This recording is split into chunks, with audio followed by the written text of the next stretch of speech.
The movie begins somewhere in the desert of Namibia, following an old railway line.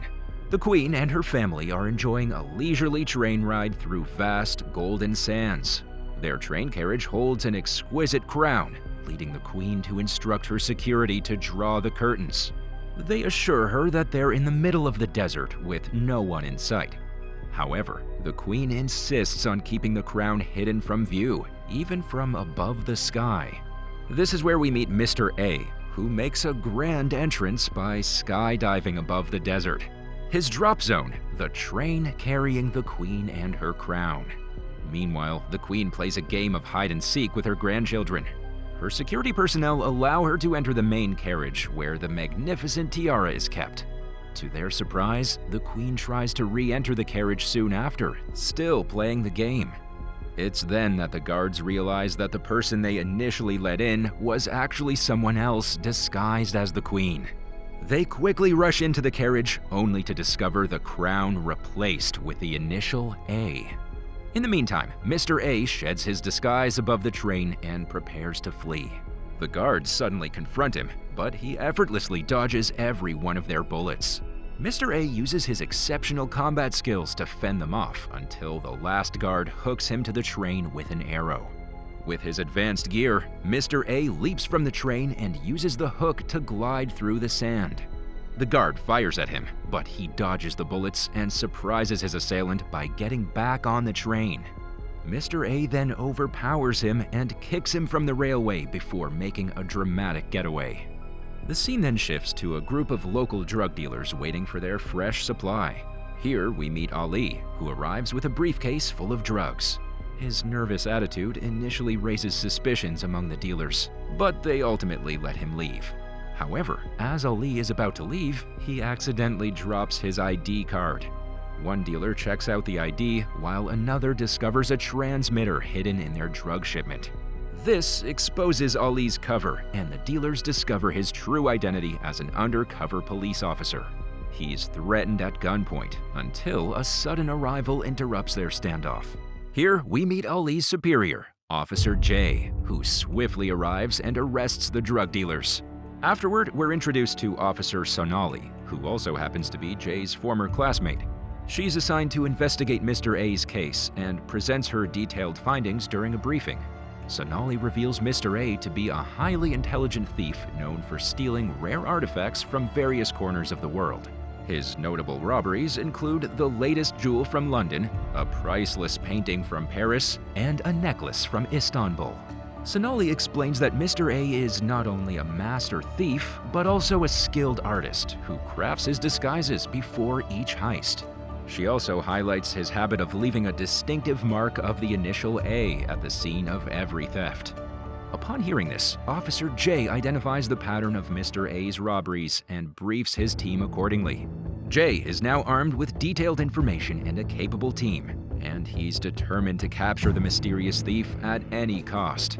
Meanwhile, Mr. A designs several gadgets for his upcoming heist. The scene then shifts to the day Mr. A is likely to play out his next heist.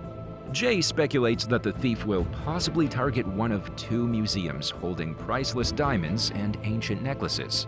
He then directs security to tightly seal both areas, leaving no chance for the thief to escape. Meanwhile, Mr. A dives into a canal and cuts through the bathroom floor of the museum. Undetected, he gains access and covers himself completely in white paint. By the time the police arrive, Mr. A disguises himself as a marble statue and seamlessly blends into the exhibit. Following this, Mr. A blends in among the statues and brings out a remote-controlled car he designed. He uses a live feed from the car's camera to stealthily guide it through the museum. The car then makes it to the main safe and successfully steals the diamond. Next, Mr. A uses his pre-installed projector to create the illusion that the diamond is still secure. He then patiently waits for the right moment to make his escape from the scene. Elsewhere, Jay anxiously awaits Mr. A's move at the jewelry exhibition in the museum. He discovers that the museum's most valuable necklace is faulty from the beginning. Knowing Mr. A's preference for flawless items, Jay realizes Mr. A's true target is the diamond in the other museum. Jay immediately dispatches police reinforcements to that location and calls Ali to remain on high alert. While on the phone, Ali accidentally bumps into an elderly man and apologizes. This old man turns out to be none other than Mr. A in his clever disguise. Jay overhears their conversation and quickly asks Ali to arrest the man. It's revealed that all the museum staff had been granted leave that particular day. While on the phone, Ali stops the old man to check his ID, and the man hands him a card. Ali remains puzzled as there's no name on the front. The old man calmly states that his name is on the back of the card. Ali flips it over and, to his shock, sees Mr. A's signature. Before the police can react, Mr. A swiftly escapes through a manhole right beneath him and disappears before their eyes. Jay and Ali try their best to capture him, but Mr. A escapes through his cunning tactics yet again. Following this, Mr. A appears at the airport in yet another disguise. The media reports his next target, a priceless 600-year-old sword. The next day, Jay and his team arrive at the palace and heavily guard the area. Mr. A finds an alternate route inside, but encounters another thief trying to steal the sword. He warns the thief not to touch it and reveals that the sword is surrounded by invisible lasers. These lasers will trigger alarms and give out electric shocks through holes in the walls upon contact. In a bold move, Mr. A tosses a coin towards the laser, which immediately sets off the alarm. The nearby guards rush into the area just as the electric shocks activate and incapacitate them. The other thief takes the opportunity to flee with the sword and leaves behind Mr. A's signature. Enraged, Mr. A pursues the thief, but Sonali intervenes and holds the imposter at gunpoint. Mr. A arrives just in time to disarm Sonali and then rescues the imposter from being caught. Sonali and Jay are left frustrated as Mr. A slips through their fingers once again. Once they reach their exit route, the other thief removes the mask and reveals herself as a young woman named Suneri. It turns out that Suneri is a fan of Mr. A and attempted to steal the sword in hopes of meeting him. She tries to persuade Mr. A to form an alliance and work together. However, he turns her down and leaves with the priceless sword.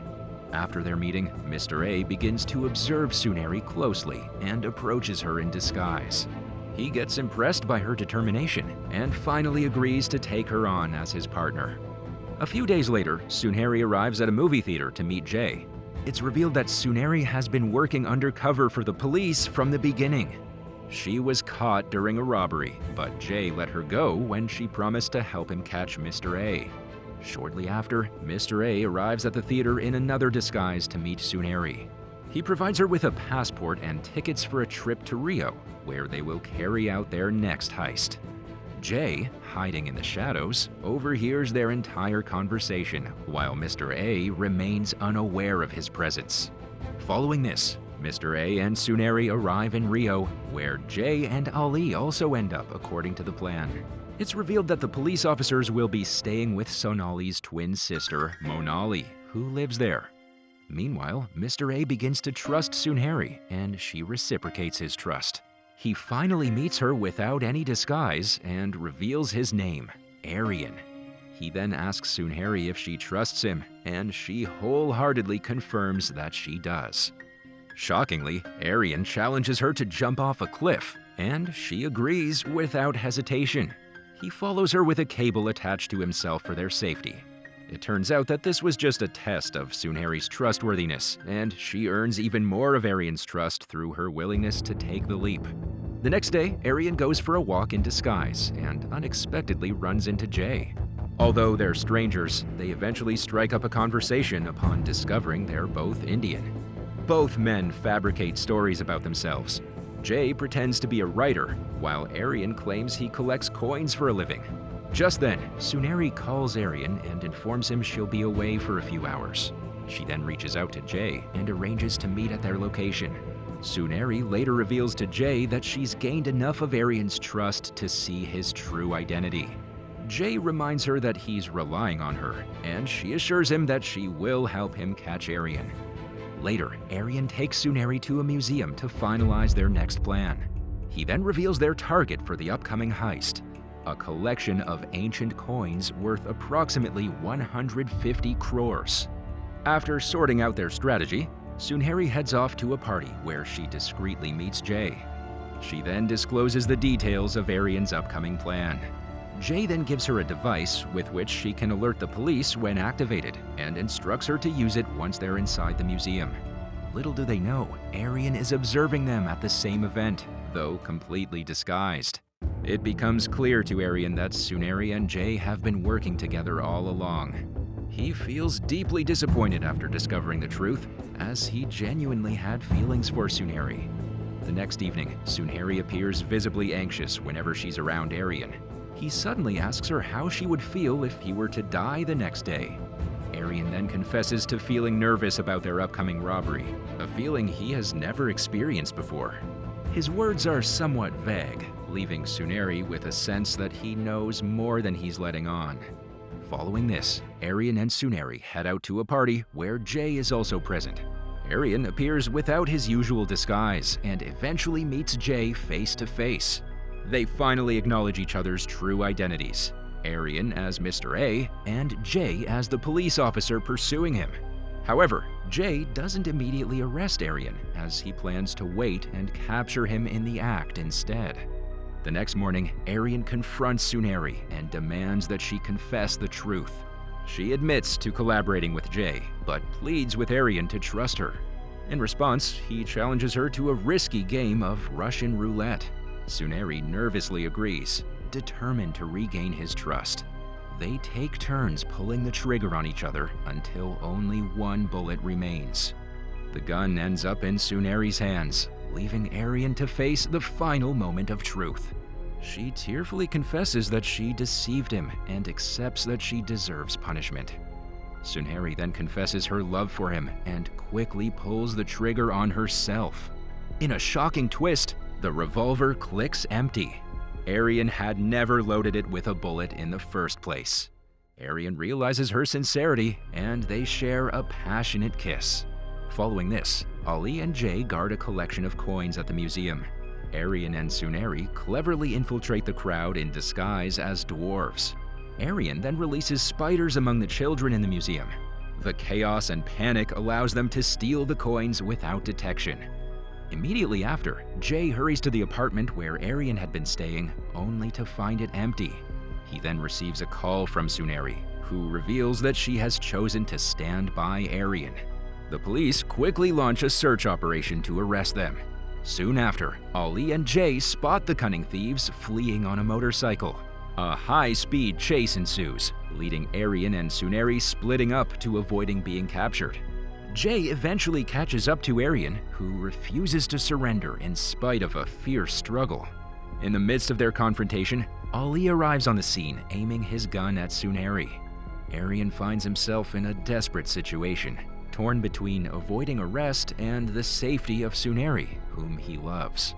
Arian suddenly poses a question to Ali and Jay, asking if anyone has ever loved someone enough to kill them.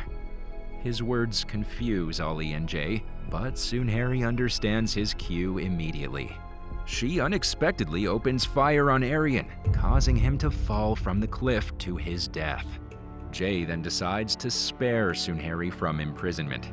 He coldly remarks that her punishment is to live with the guilt of murdering her beloved. The scene then cuts to 6 months later. Sunehari is now managing a small restaurant, happy with her life and no longer involved in criminal acts. Moments later, we find Arian at the same restaurant, and the two seem to be still deeply in love. It turns out that he had staged his death during the confrontation with Jay and Ali. In fact, Arian and Sunehari had planned to fake his death to leave behind their life of crime and start fresh as ordinary civilians. Afterward, Officer Jay arrives at the restaurant to confront the two.